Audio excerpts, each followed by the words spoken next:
ओम गुरुर्ब्रह्मा गुरुर्विष्णु गुरुर्देवो महेश्वर गुरुर्साक्षात् परम ब्रह्म तस्मै श्री गुरुवे नमः। राम कथा अयोध्या कांड की। कहते हैं जो मीरा जैसा प्रेम आज के ज़माने में मुश्किल है।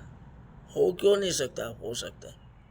मीरा ने सब कुछ छोड़ करके भगवान से प्रेम किया, लोक लाज शर्म को छोड़ दिया, भगवान के सामने घुंघरू बांध करके नाची। आज भगवान के सामने घुंघरू बांध के कोई नाचना नहीं चाहता। वो पंजाबी ठेका या कौन ठेका होता है तो शादी विवाह में क्या होता है, कैसे होता है, वहीं और भगवान के सामने नाचे और भगवान को दिखावे। ये नहीं लोगों को दिखाना नहीं, उद्देश्य होना चाहिए जो भगवान को डांस करके दिखावे। तो हम ये दिखाते हैं कि लोग इससे खुश हो, भगवान के लिए नहीं। आज कोई फंक्शन है, आज जन्माष्टमी है, रामनवमी है, लोग देखे जो ऐसा डांस करता है। ध्यान तो भगवान के ऊपर, भगवान के ऊपर उद्देश्य किसका है? ये बात देखो, हृदय में भगवान बसना चाहिए तो उस डांस का महत्व होता है। हृदय में नहीं है और दिखावटे के लिए हम कर रहे हैं जो लोग देखे तो गिफ्ट मिले। हाँ, तो ये नहीं हुए। मीरा जैसे डांस करो ना।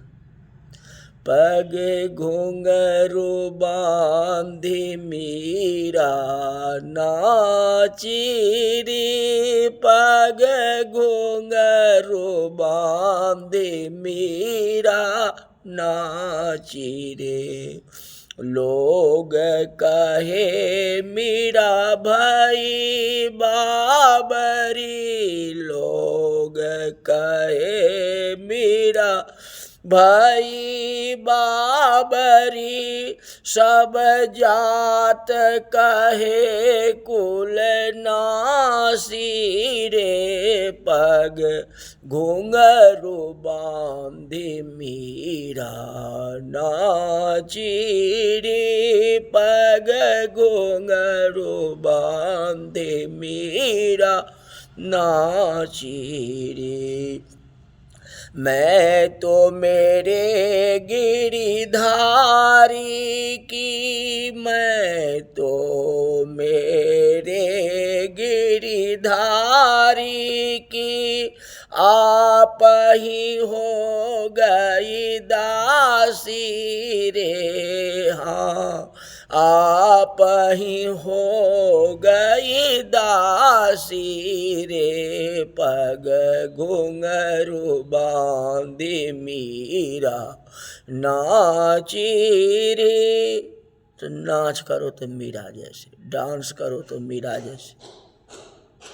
हम नारी बन करके रात भर नाचे पर देखने वाला कोई नहीं मिला।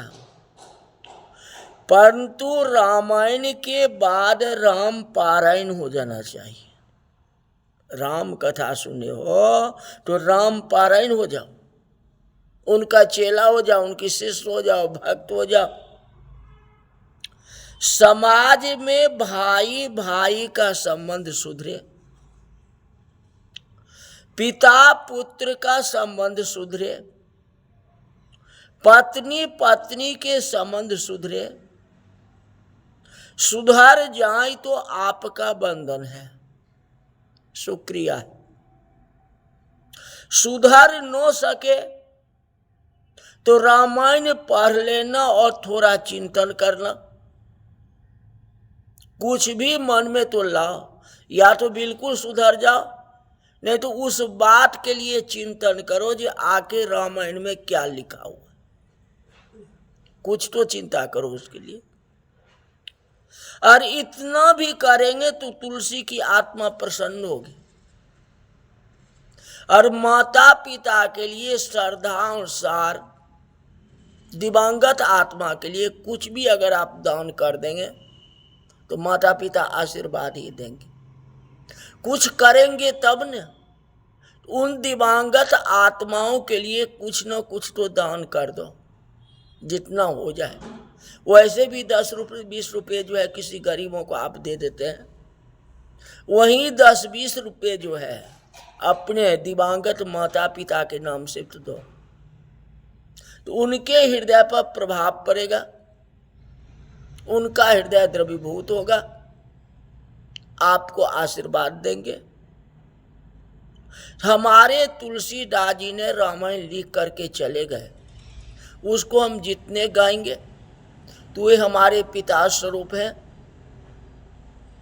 पिता से भी बढ़ करके जिसने इतना सुंदर रामायण को रचना करके आप लोगों को दे दिया, जिसको आज गुणगान करते और इसके अनुसार हम संसार में चलते, तो उनकी आत्मा कितनी प्रसन्न होगी।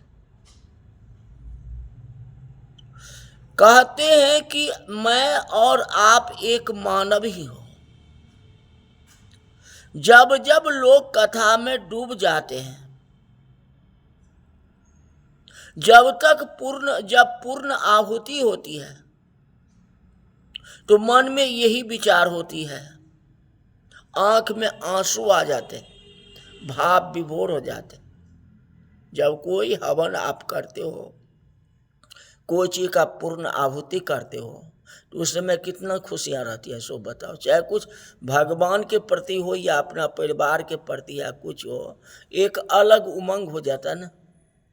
पूर्ण आहुति के समय में भाव विभोर हो जाते ना, तो आखिर उसमें सत्यता है तब न।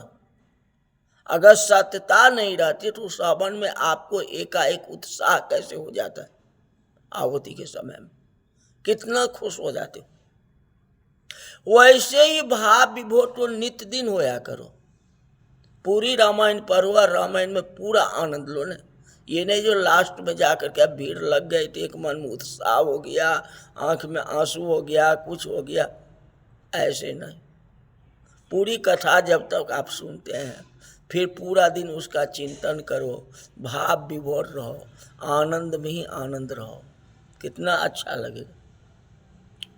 एक रामायण के गायक के लिए लोगों को इतना भाव है, जो फलाना वक्ता जो है बहुत अच्छा है, बहुत अच्छे गाते हैं, मुरारी बाबू बहुत अच्छे कहते हैं, बहुत अच्छी राम कथा करते हैं, अनुदाचार्य जी बहुत अच्छे करते हैं, सुनना चाहिए। तो जितना आप उनके सुनने के लिए प्रतिज्ञा करते हो, सुनने की कोशिश करते हो, उतना तुलसीदास जी को तो याद करो। कथावाचक को आप याद करते हो। जिसने तुलसी को लिख दिया, मतलब रामायण को लिख दिया, वह तुलसीदास जी, उनको याद हम नहीं कर रहे हैं। और तुलसीदास जी जिनकी गाथा को लिख दिया, जिन राम के बारे में लिखे, उनको हम याद नहीं कर रहे हैं, तो क्या हुआ बताओ। हाँ,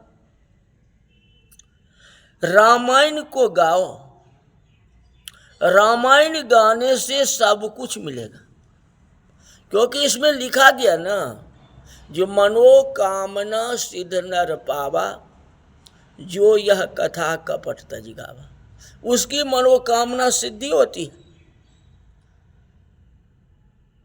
आज इस कथा को कितना प्रेम से तुलसीदास जी ने लिखा, कितना प्रेम से मीरा के बारे में लिखा, मीरा का वर्णन कितना सुंदर किया। उनकी चेहरे पर कितनी प्रसन्नता होगी जिसमें इस वाक्य को लिखते होंगे, मीरा का उदाहरण देते होंगे। बिल्कुल, इसीलिए जो है अपना जीवन बनाओ तो तुलसीदास जी जैसे, जो अपने जीवनी लिख दिया। हम भी अपना जीवनी में भक्ति मार्ग का कुछ लिखना चाहिए, या कुछ कथा करो, या किसी को समझाओ, या कुछ करो, महत्व जो ज्यादा होता। कहते जो पांच ही मत लागे निका, सरस होई अथवा सब फीका। यह हिंदुस्तान का व्यक्ति है, मान के चलो, भारत की हम संतान हैं, भारत में कुर्बानी देनी पड़ती है, भारत में त्याग करना पड़ता है। यह हमारा भारत भूमि है, यह कर्म क्षेत्र है। जितने तीर्थ हैं सारे हमारे भारतवर्ष के अंतर्गत ही हैं। जितना पूजन पाठ हमारे भारत में होता है उतना दूसरे देश में नहीं होता। अब थोड़ा थोड़ा प्रारंभ हुआ है। तो भारत ही है। भारत देश ने जितना त्याग किया उतना कोई दूसरा त्याग नहीं कर सकता। तो हम भारतीय हैं। हमारे पूर्वजों ने जो त्याग किया है, अपना देश के लिए जो कुर्बानी दिया है, अपना देश के लिए जो मदद किया है, वैसे ही अभी भी हमको करना चाहिए। क्योंकि कहा गया जो आओ बच्चे तुम्हें दिखाए धरती हिंदुस्तान की, इस मिट्टी से तिलक करोगे। हाँ, मिट्टी है बलिदान की। ये मिट्टी तो बलिदान का ही है। कर्म करो, चाहे दुख हो या सुख हो, आखिर एक को तो करना ही पड़ेगा। सारे के सारे घर में बैठ जाएंगे तो व्यापार कौन करेगा, नौकरी कौन करेगा? और व्यापार नौकरी नहीं करेगा तो रोटी कहाँ से आएगी? उसी तरह एक तो ये मदद की भावना है, बलिदान की भावना है। और परिवार के अगर एक दो सदस्य भी अगर जो है अपना देश के लिए करे, अपना समाज के लिए करे, तो क्या आपत्ति है? महत्व बहुत ज्यादा है। दशरथ जी कहे जो मेरे जो है भरत भी बेटा है, राम भी मेरा बेटा ही है। तो भरत को राज मिल गया तो क्या हो गया? वो भी तो हमारा बेटा ही है। लेकिन कैकेयी तो राम को वनवास जाने के लिए कहती हो ना। ये बहुत दुख भरी बात। कोई आपत्ति नहीं है, कोई हमारा बेटा जो है राजगद्दी पर बैठ जाएगा, सब बराबरी है। इसके लिए हमें तकलीफ नहीं है। तकलीफ इतना है कि जो तू वनवास दे रही हो ना, इस बात को तू वापिस कर लो ना। अगर कंप्रोमाइज हो जाती, अगर कैकेयी इस बात को मान लेती, बात को वापिस कर लेती, इतना बड़ा लीला होता ही नहीं। बात वहीं का वहीं रह जाती, रघुकुल का शान भी रह जाता, दशरथ जी की बातें भी रह जाती, भरत जी को राज हो जाता। जबकि भरत लेते ही नहीं, भरत तो बैठते ही नहीं। उसके बीच में तो ऐसा ही हो गया, कांड हो गया ना। ये भरत जी ननिहाल चले गए। अगर भरत जी अयोध्या में रहते तो इतनी बातें होती ही नहीं। लेकिन लिखा ही नहीं था, मम इच्छा भावी बलवान, जो होने का होता वही होता।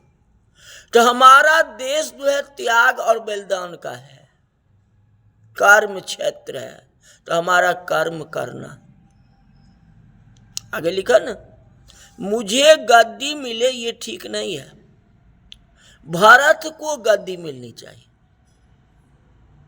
मैं बड़ा हूं, भारत छोटा है। यदि मैं अयोध्या का सम्राट बनूंगा तो और भी बड़ा हो जाऊंगा। परिणाम स्वरूप भारत और भी छोटा हो जाएगा। इससे अच्छा है जो भारत राजा बने, ये बहुत अच्छी बात है। मेरे को बड़े नहीं बनना। भारत राजा बनेगा तो लोग कहेंगे जो भारत अयोध्या के सम्राट है। इससे भारत बड़ा बनेगा और मैं उससे भी बड़ा बनूंगा। ये देखो, बड़े भाई ने छोटे को गद्दी दे दिया, कितना बड़ा नाम होगा। ये बात, आज आप भाई हो, बड़े भाई हो और छोटे को मदद कर दोगे तो संसार आपका नाम लेगा किधर? है कि नहीं? तो जहां तक छोटे को सहारा देना चाहिए, आपके पास 10 रुपये है, छोटे के पास 5 ही रुपया है, वो क्या करेगा? और बस 5 में से 2 रुपया अगर उसको दे दोगे तो 7 रुपया तो हो जाएगा, तो उसकी उन्नति हो जाएगी ना। बताओ। भगवान कहते हैं आज मैं भरत का बड़ा भाई हूं, कल चक्रवर्ती सम्राट भरत का बड़ा भाई बनूंगा, तो भरत के साथ मेरी ऊंचाई बढ़ेगी कि नहीं? बताओ। तो भगवान जो है भरत को ऊंचा करना चाहते, भाई को स्थान ऊंचा करना चाहते, उनकी हृदय में तो यही भावनाएं हैं। उस बात को कौन देखता है?